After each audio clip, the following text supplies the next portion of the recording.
Thank you. All right, Dr. Alfeia, thank you so much for joining She Served Sheroes. We're so happy to have you with us today. Thank you. Thank you for inviting me. This is very exciting. Yeah, absolutely. So I like to just jump right in from the beginning, talking to our powerful leaders that are veterans and go all the way back to the beginning. What made you sign the dotted line? What started your career? Why did you join the military? Oh my goodness. I have a number of veterans in my family, my brother, my uncle, my cousins, So I always heard about it, this military thing and how it was wonderful and it just does wonders for your life and everyone should and all these things. However, I never joined myself. And I went through a divorce and it provided an opportunity for me to reinvent myself, for me to get on with my life, you Okay. know? Yeah. And on 9, 10, I contacted a recruiter and we made an appointment for the next day. And of course, the next day was somber. It was 9/11. So that happened to be my initial enlistment day. It was on 9/11. Wow. 9/11, 2001. Yes, ma'am. Yeah. Wow. So did you actually meet with the recruiter on 9/11? I did. I did. I signed at 2:15 in the afternoon. Yeah. Wow. So the entire world was not shut down. No. The military was still Thank recruiting. goodness. Yes, absolutely. Still recruiting. Definitely. So from the 2001 when you first enlisted, how long was your military career? Well, I'm still in. You're still active now.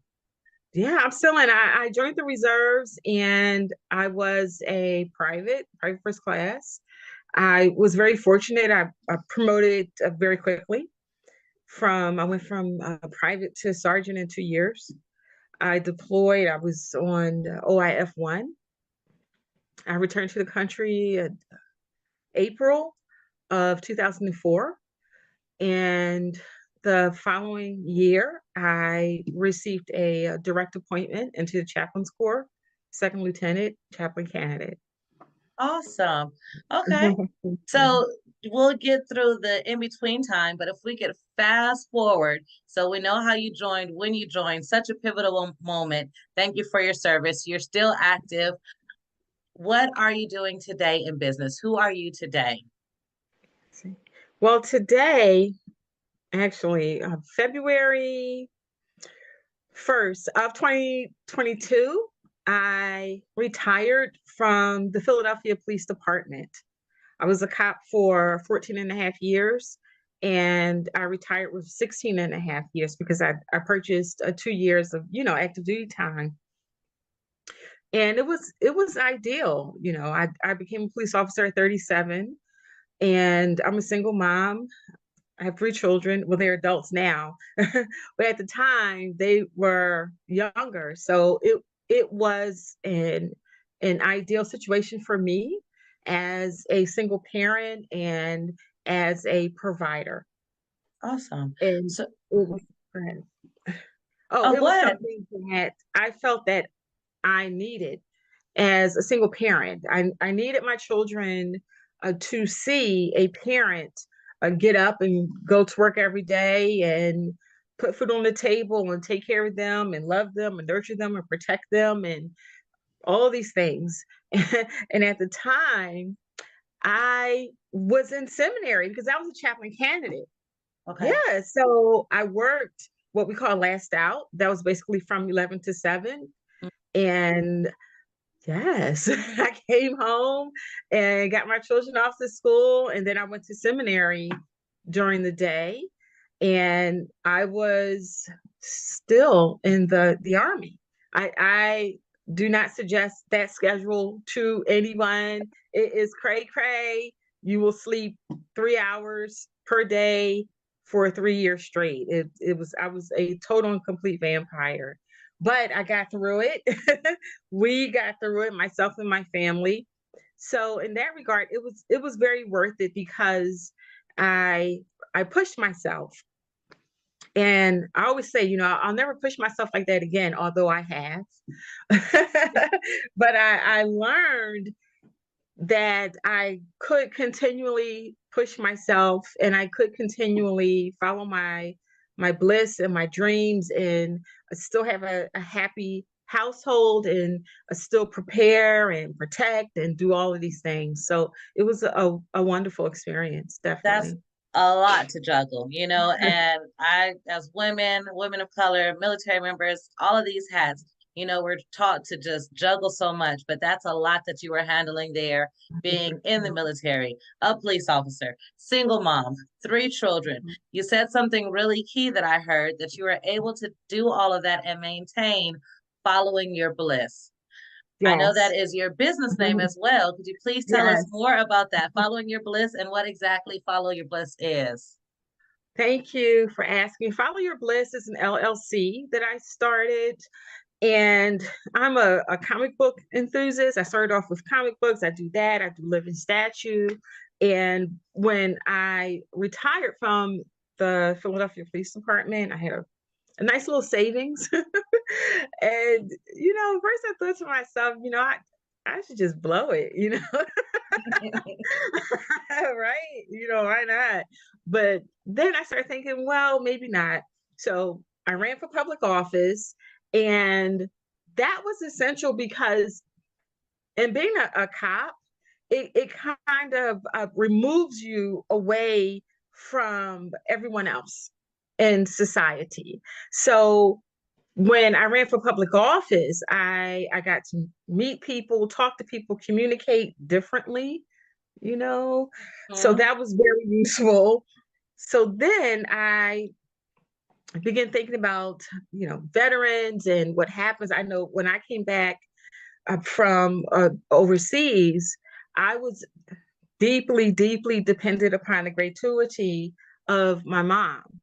I slept on my mom's couch for the first few weeks, and then she just moved me in, and I was with her for a few months.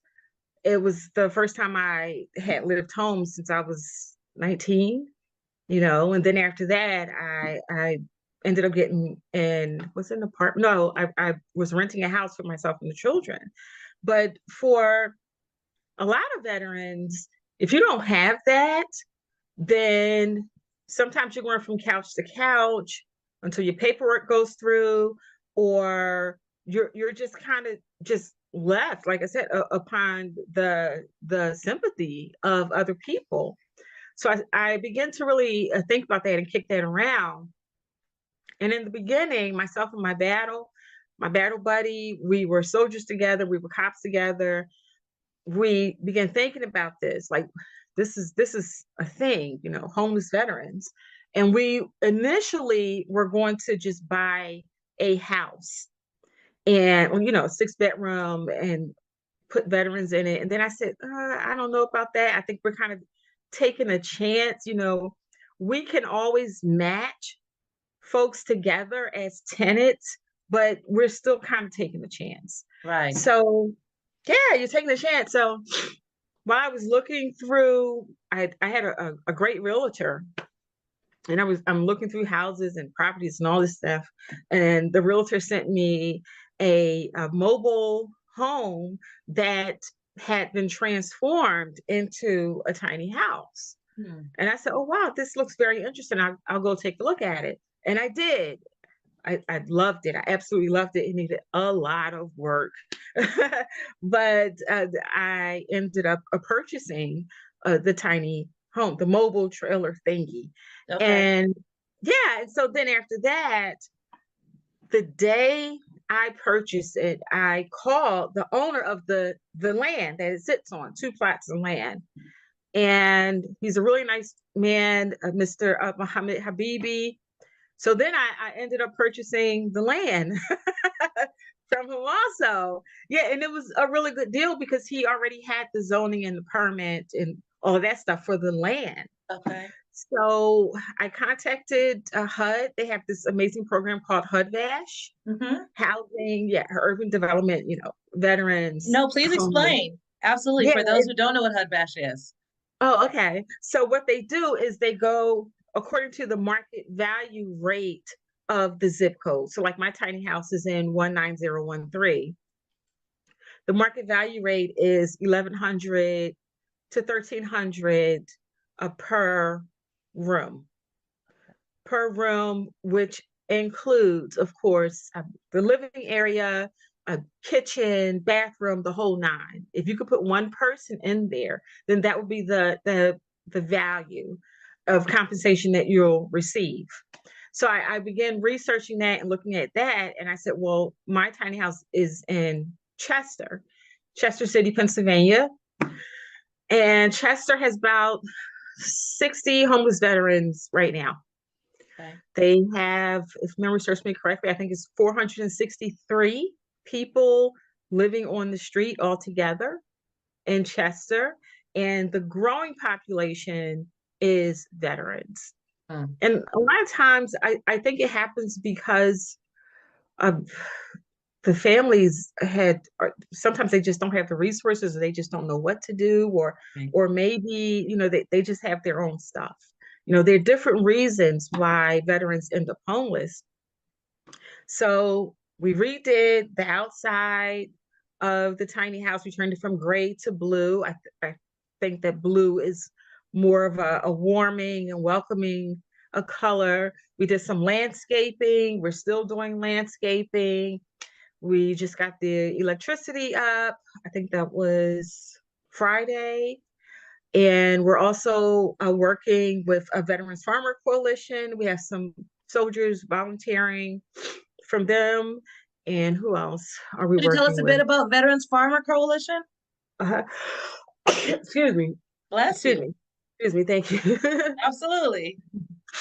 Veterans Farmers Coalition is a nonprofit, and it trains and assists and supports veterans in everything from beekeeping to medical marijuana to growing to farming. They have a farming program that is phenomenal, to starting your own business. I mean, it's just phenomenal. So I knew, because of the two plots that I purchased, I knew I would definitely need their help, or at least, soldiers who have been trained through Veterans Farmer Coalition. And so far, so good. So But what far, kind so of good. work are they doing on the plot of land? Right now, what I would like to see done after the clearing, and we just did that last week, is I know beekeeping is, I just don't have enough room for that. I would love to put a beehive up there, get some honey, some candles, some soap, but I just don't have enough room. Not yet. Okay. So what we're looking at right now is just basic growing, basic vegetables, flowers, just beautification is what we're Awesome. looking at right now. It's just to start. I don't want to overwhelm anyone with any measure of responsibility in terms of my lease and implementing that. My goal is for HUD to match me with someone. I also have a soldier on my team who is a ESA certifier, emotional support animal. And this is not a stereotype, but a lot of us have pets. And, I prefer, if you're living on my property and you're a veteran and this is your emotional support animal, I just prefer that we, and I absorb that expense myself, that the tenant permits me to have their pet trained and tagged, because I mean, God forbid, if anything happens, if it's the animal, if it's lost, or it this could be like a crisis in itself. Yeah, for sure. Yeah. It could be a crisis in itself. So this is something that I support and promote, that please, let's get your emotional support animal tag, so that when people see you, they know this is your emotional support animal. And if you're separated from your cat, your dog, then people in the neighborhood know. So that's what I prefer. Also, if my tenant is a marijuana user, I also prefer if it's legal. So I have a veteran on my team also, Miss Pat Hodge. She has a dispensary in Jerry's Corner in Philadelphia. And she also has a physician that she works with to take them through the entire process. This is the difference between, she tells me all of this CBD and THC. She knows how to do all this stuff, Right. separate the THC from the CBD. Yeah, she knows all this. She knows how to make separate the male from the female Yeah. plants. And yeah, Mm-hmm. she does all that stuff. She makes the oil, the tea. She makes like a cream, a pain reliever cream. Yes, And it's a what was the good name tea. of her dispensary? Her name is Pat Hodge. Pat Hodge. She's a Okay. yes, ma'am. She's a retired Philly PD and a retired soldier, retired first sergeant. Oh, awesome. Another veteran as well. So what Yeah. I'm hearing is you take homeless veterans, house Hmm. them. And it sounds like wraparound services where you're ensuring that, if they have a pet, their pet gets certified as an emotional support animal. If they are a medical marijuana user, you want to make sure that all their ducks are aligned. So not just getting someone who's homeless veteran housed, but it sounds like also their support that you're providing along with that. Yes, yes, because thank you. Because the tiny house is really transitional. And it's very interesting because in Pennsylvania, anything that has wheels is a vehicle, even a bicycle. It's literally a vehicle. So what I had to do was get a license plate for the tiny house because we had to move it a little bit on my land. I just didn't want to take any chances, so I just went on ahead and got it. That was number one, and then number two, Chester City, they literally did not have a tiny house permit. They didn't have one. Yeah, because I had a neighbor, a Karen, and yeah, it's I kind of aggravated the situation a little bit because Karen was like, "Oh, I'm going to call the owner of the property and tell the owner of the property that you're not supposed to have that." And so, of course, I didn't say, "Well, I own the property." I said, "Oh yeah, I think you should." Yeah,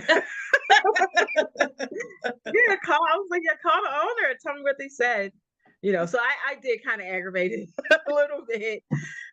So then when this person figured out that I was just aggravating her, uh, that didn't help. So then she called the city again on me for not having a permit.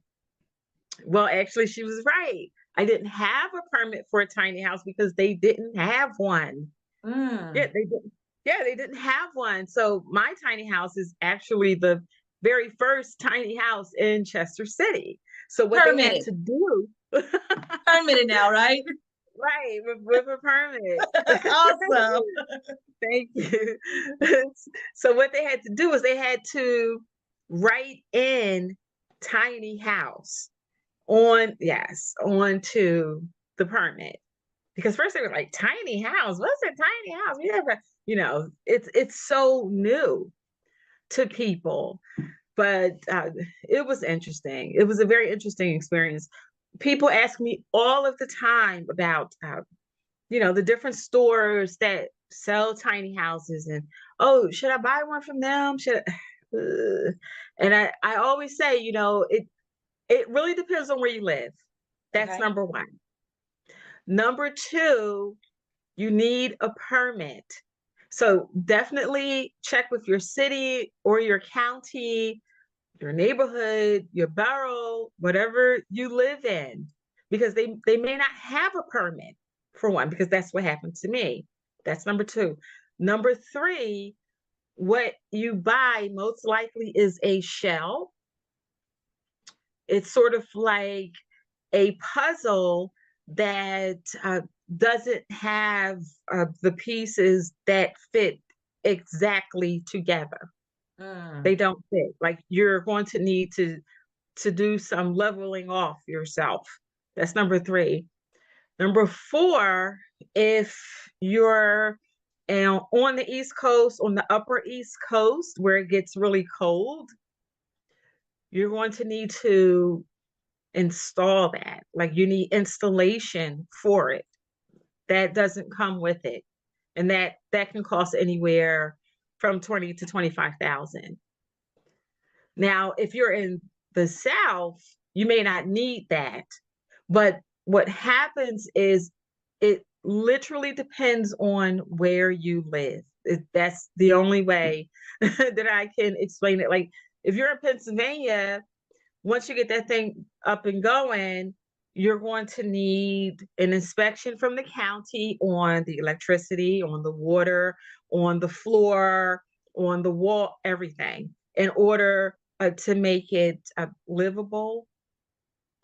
And you need that in order for HUD to certify you as a landlord. right. And you mentioned Yeah. that it was a plot. You have a double plot. So are you planning on putting more tiny houses on the lot that you have? Yes. Yes. Thank you for asking. I'm planning on putting another one right in front of it. So what I did was we had to, oh my gosh, in Pennsylvania, just to get the water. Yeah, I'm from Philly, so it's water. Right? Got it. Yeah. Yeah. He knows. Water. Yeah. Look, you see my Raiders cup over here. Right. Yeah, just to get the water Got turned you. on, you have to go uh, down into the sewer with a camera. I mean, it's like I said, it's really the county. And then they have to see that there's no blockage. Then once you have that turned on your property, you can allocate it anywhere you want to have it allocated. And the electric is the same way. So what I did was we have a meter box on the back of the first tiny house that is there now. And when the second one goes up, we can still utilize that for the second one. So it's sort of like once you get everything up and running for one, then you can proceed with the rest of them. Once the city says, okay, this is good, we approve this is safe, that type of thing. Awesome. Yeah, but So it's it's what? really the city or the county or the borough. Yeah. Got you. Well, this is really interesting to me. I love hearing about this transitional space and, seeing a need and actually taking care of it. There is such a crisis, as you know, in our community with Yeah. suicide and with homelessness. So, hearing someone that is attacking the problem head on in their community, just kudos to Mhm. you. What does the layout look like of the tiny home? So, what does it encompass? Well, it's 588 square feet. It's a nice size trailer. Okay. The catch of it, and you'll find it in some of the nicer units, is it has a loft. So the entire downstairs is the living area. There's large living room, a kitchen, there's an eating kitchen, and then a full bathroom, lots of closet space, and then an additional small room. And we're able to do that because of the loft. That sounds so awesome. I thank you for the work you're doing. That is incredible. Yeah. So, along this entrepreneurial journey, you were again in the military reserve, active duty police. How did you, one, find the time to become an entrepreneur? And I know you said that the time that you spent on your mother's couch really kind of made you aware and thinking about other veterans in that transition period. But what made you go from thought to actually becoming and, investing a business owner? And what did your military journey contribute to that? Were there any like resources as a military woman that you tapped into? Just what was that journey like becoming a business owner? Okay, thank you for asking. It it was very interesting because I was completely new to real estate. Like I didn't know anything about it. I did utilize a veterans home loan for my home that I live in now. So what I did was I just called them and said, this is what I'm thinking. This is what I have in mind. Where do I go next? I don't know what to do. I'm completely new to real estate. And I was very fortunate because they linked me with a woman by the name of Candace Williams, who became my financial advisor. And she began working her magic and communicating with my realtor and the person that I was buying from, because I really didn't know.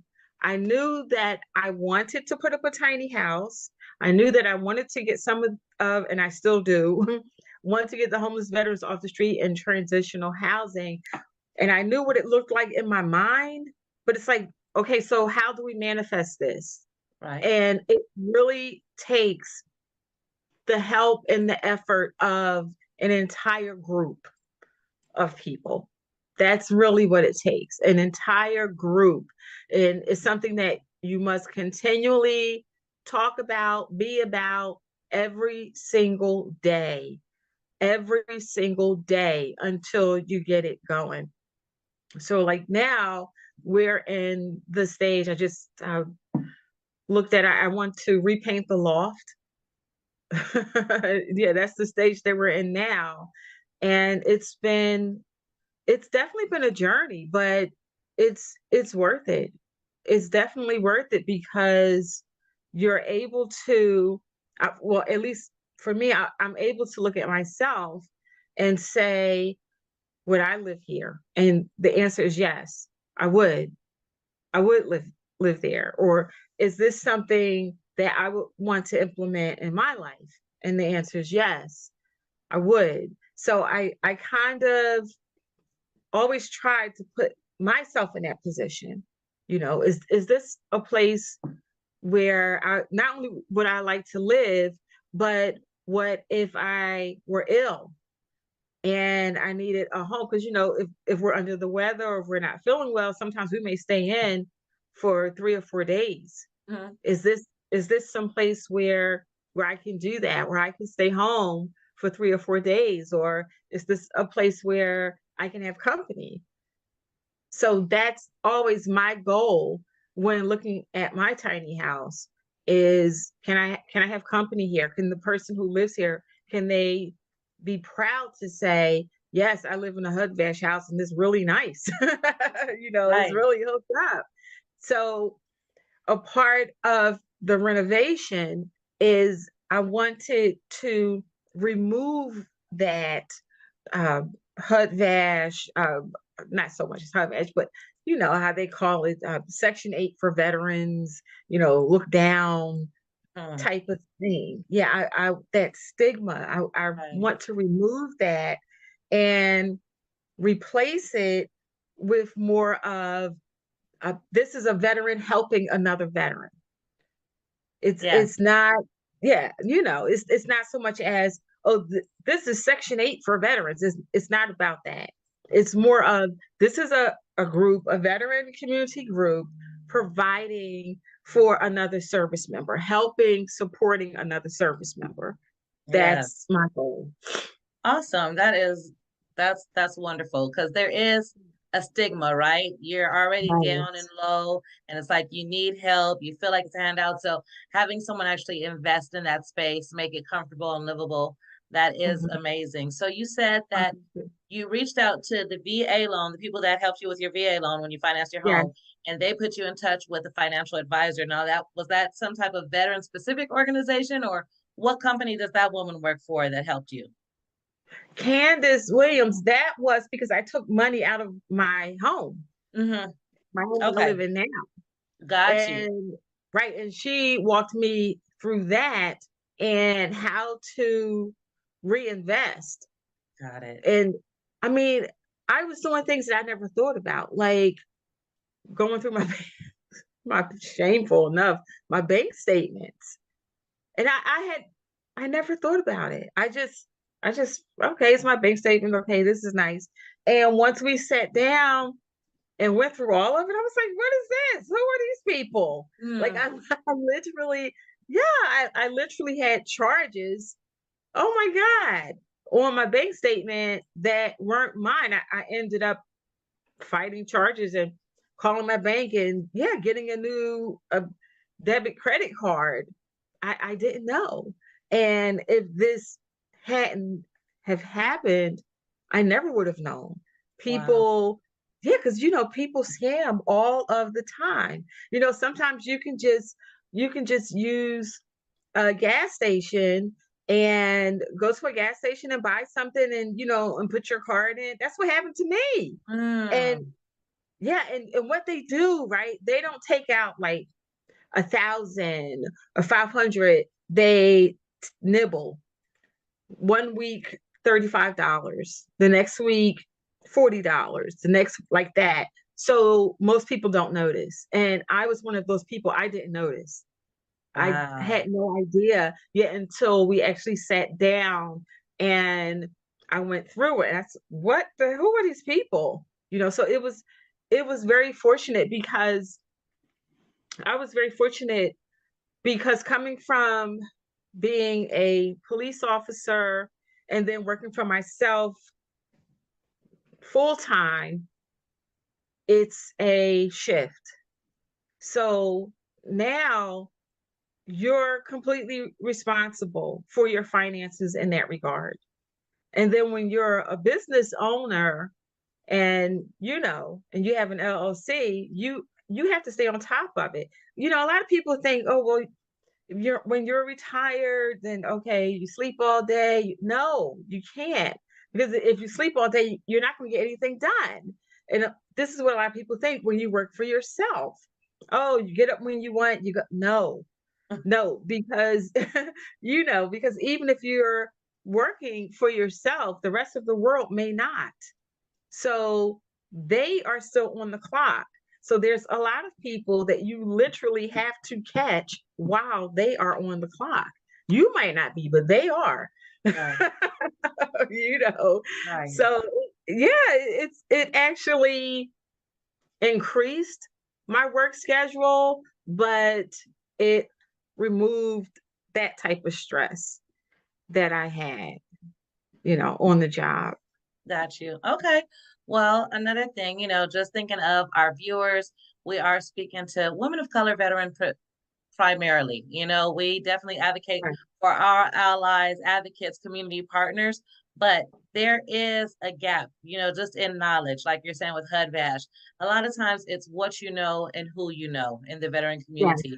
And we're really trying to make sure that, women of color veterans who are business owners, there are so many of us out here, that we are sharing resources and actually expanding the knowledge. So as a business owner, yourself, what is one tool, one thing in business that you just think that everyone should know? It may not apply to every business, but for you, what is a business tool that you're like, if someone's going into business, this is something that I have to tell them about? Oh my goodness. Besides watching your bank statements, That was a great note right there, right? To yes, really be in watch. touch with your, Yes, those things are important. Look at your bank statements, count every penny. Like I've made transactions, and let's say if it was 1640, and I'll say no, $16.40. Oh, forget no, it counts. Every penny counts. That's the most important thing. Is your money is very important, and you have to treat it like it's very important. yes. It is very important. But you're absolutely right, because as women, one of the things that I've noticed is it takes us longer, because what I find is that men are hired on their potential, on if he had a chance, he could, if we just give him a chance, that he could maybe, if he had an opportunity. This is what most men are hired on: potential. Women are hired on what we've actually done.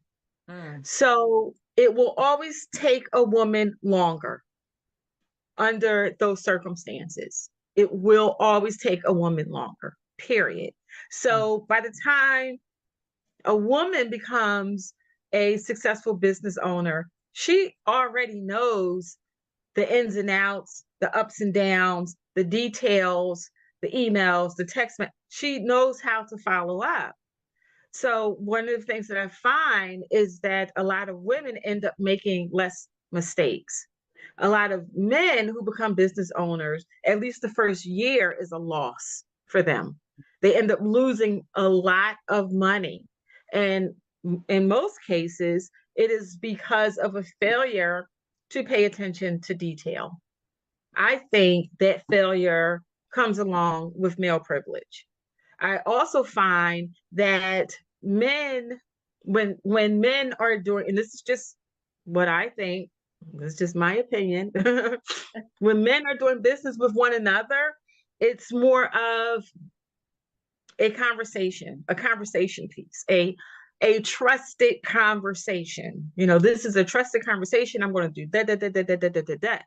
But when men are doing business with women, it's send me an email, send me a text message, send it as an attachment, something like that. But when they're talking with if there's more of a trust with one another. If a male says to another male, okay, well, let's do this, okay, we got it. We're in business. But okay, I'll provide you with an example. I was at a meeting with how many men? It was 3 men and myself, and another male there who happens to have an honorary PhD. He introduces himself as Dr. Such and Such, PhD, and I introduce myself, Dr. Alfeia DeVaughn-Goodwin, PhD, and then the conversation shifts to, okay, Dr. Alfeia, where did you go? Where did you go to school? What did you write your dissertation on? How many chapters is it? It was school expensive? That type of thing. Yeah, and I'm thinking to myself, like, it wasn't really my business to say to them, well, this guy, his PhD is honorary. You know what I mean? I actually did the damn thing.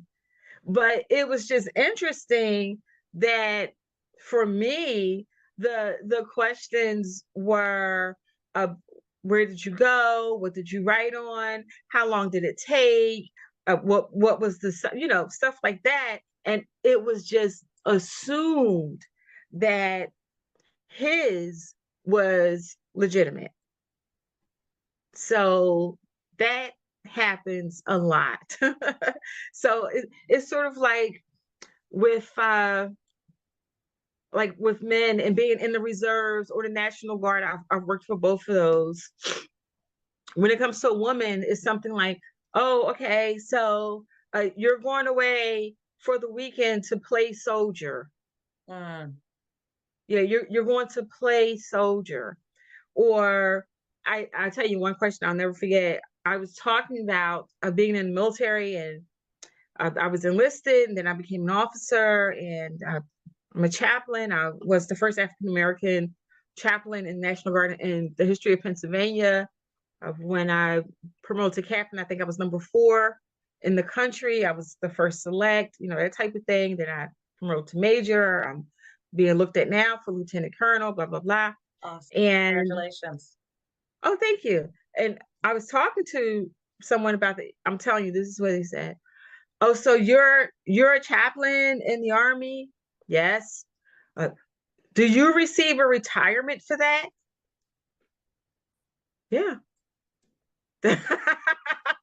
Yes, that's a real question.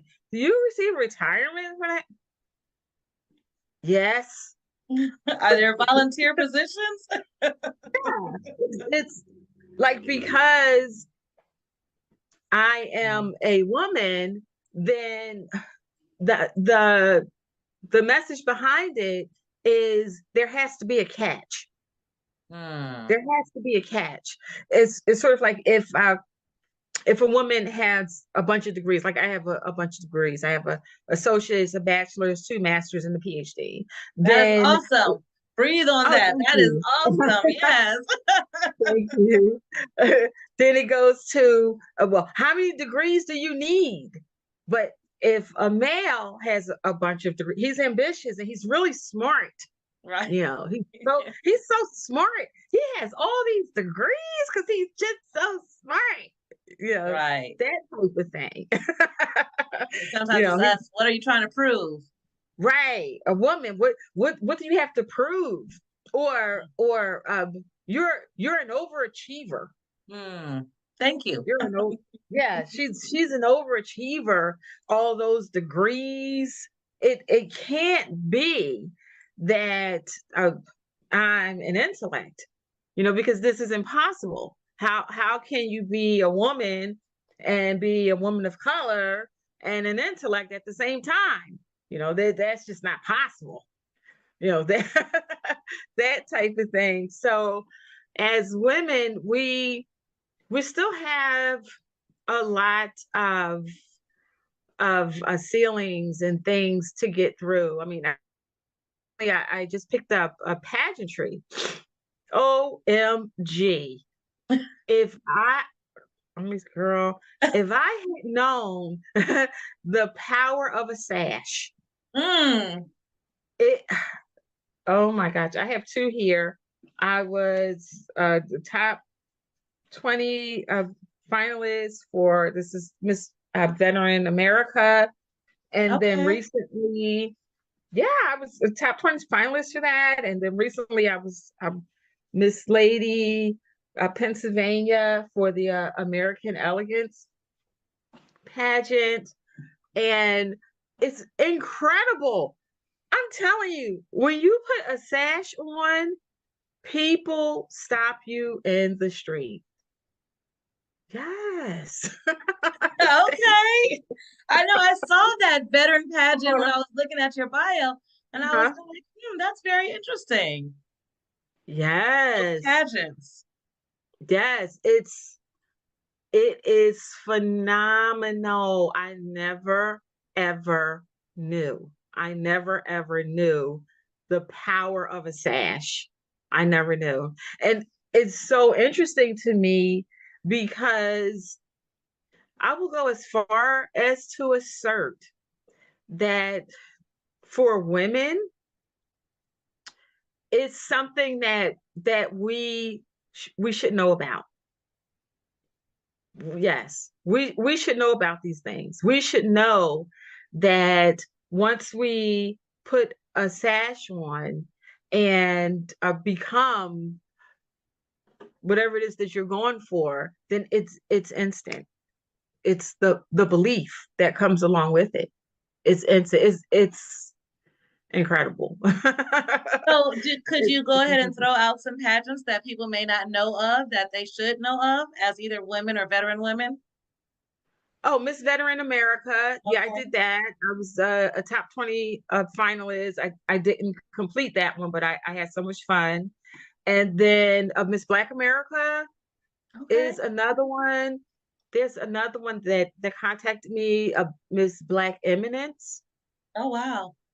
And this is Yes. because now you're in the pageant world, more pageants are reaching out to you. Yes. It's because I'm in the pageant world and it's really something that strives on sisterhood Okay. and women working together, helping one another, coming together, learning from one another. And it's just been phenomenal. Some of the women that I've met, I never ever would have met them without, and we all have the same experiences, like what you and I are talking about, of being in the military, of being a business owner. And it's really, you're really kind of an entrepreneur, really, to even participate in one. Mm. So yeah, it's very interesting. It's very interesting. My life has been very interesting. I think that we could sit here and talk about it for hours. I am very interested, I know, alone. You've given a lot of wonderful resources for our listeners to listen to, a lot for people to kind of think about and chew on, count every single penny. HUD Bash, being here for each other in transition and not putting your Yes. head down, right? Because some of us have couch Yes. surfed, we've been homeless, and we've also been business owners. You're Yes. able to pick yourself up and keep going. So Oh, thank you.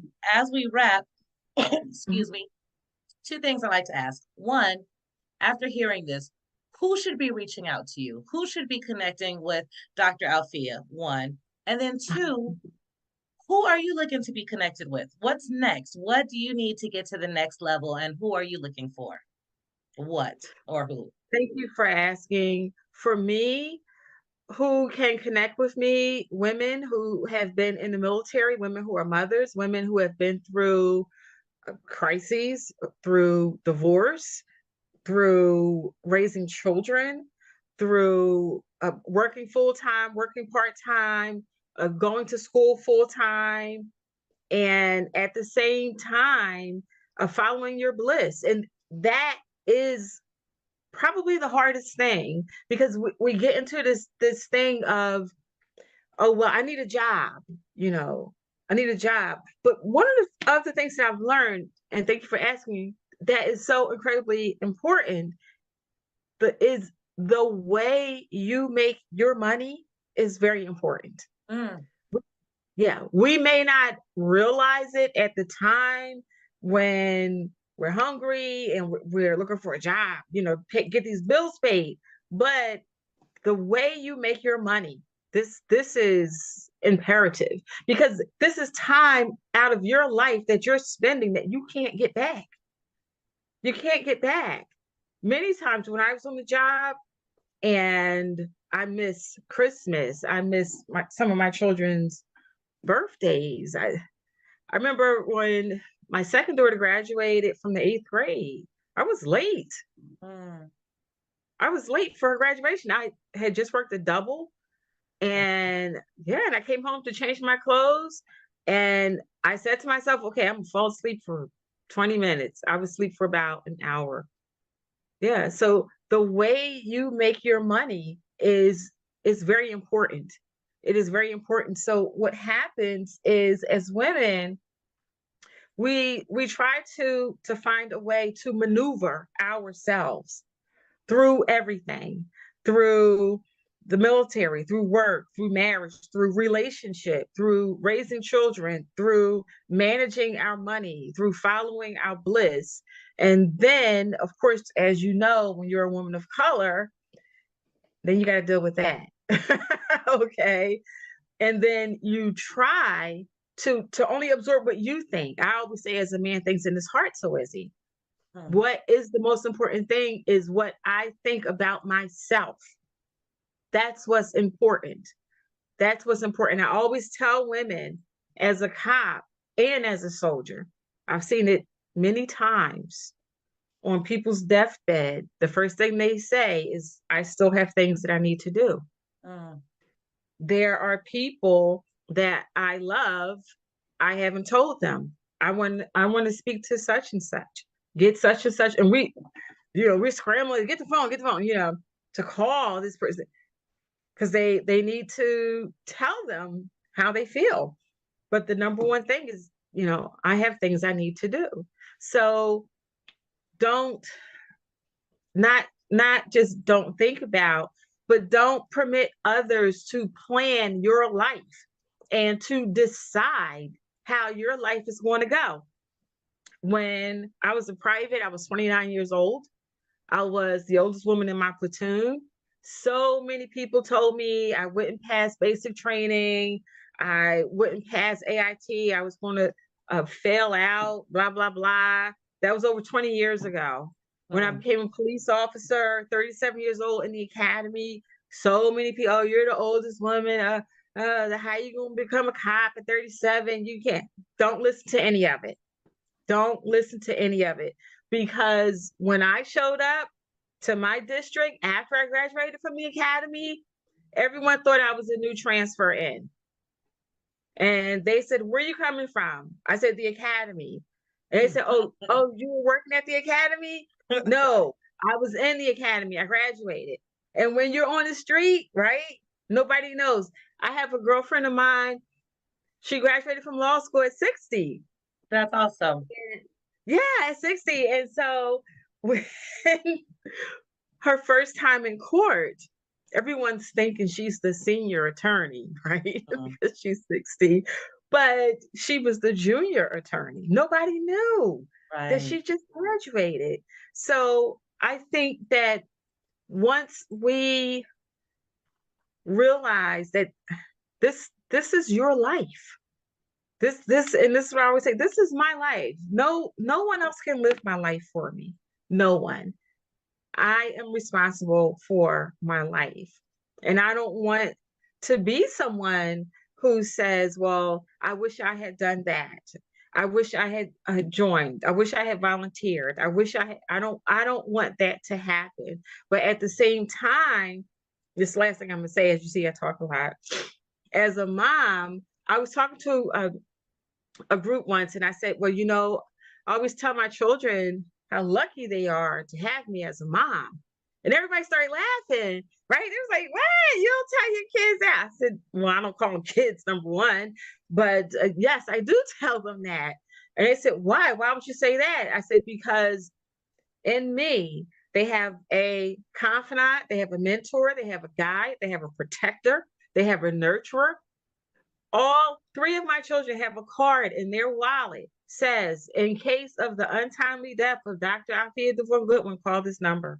I've already taken care of that. Okay. They will never have to say, how are we going to bury mom? How end of life care for mom? Does mom have money saved up? What are we? Never, never. It will never, ever, ever be a concern of theirs. So that's why I tell them, God really looked out for you, okay, with me as your mother. You'll always have someone in your corner. You will always have someone who loves you, who supports you, who protects you. You'll always have a roof over your head. You'll never be broke, never, because I have already ensured those things, and I have done them because as a parent, I feel that passionate and that compelled about my responsibility as a parent. And for most people, it just goes right over their head. They're like, oh, well, don't you think that's kind of no? They need to know. And I was talking to a friend of mine. I said, well, what about your life insurance policy? She said, what life insurance policy? So what are your children supposed to do? I don't understand. But what are they supposed to do? Are they just supposed to figure it out? This is a part of our responsibility as parents and as women. And we cannot be afraid to do these things. We can't be afraid to handle our own finances. We can't be afraid to say, my money is important. I need to know how much money I have in the bank right now. Okay. Okay. It's important.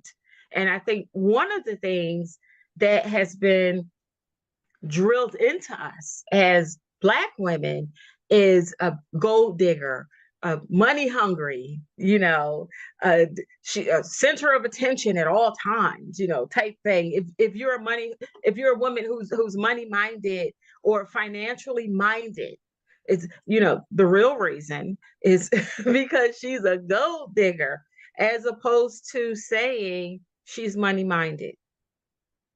Right? Right. She's financially aware, Right. or right, or she has a good business sense. You hardly ever hear that about women. So we can change that, and we are changing it. Absolutely. And Dr. Alfia, you have been just a plethora of knowledge for us today. Thank you. Talking about the care of children and making sure that we have our end of life business in order. We could do a whole nother topic on that alone. Yes. But we won't get into that today. I just want to thank you so much for your time, all of your wisdom, and just one final before you leave us. What's next for Dr. Alfia? What's next? Oh my goodness. What's next is veteran, transitional, tiny house. another pageant, restorative justice, because I wrote my dissertation on restorative justice and recidivism. We are incarcerating too many people in this country. We have nonviolent offenders incarcerated, and I think it's something that we should work on. Thank Definitely. you so much. For sure, we need to. Thank you for your time, your resources. We will be in touch. We'll be looking Yes, for you in the She Serve Sheroes community. And yes, we will thank you. definitely talk to you soon, Dr. Alfeia. Thank you. Yes, thank you. Have a Thank great you. evening. Thank you. All right. Thank Bye-bye. you. Bye. Good night.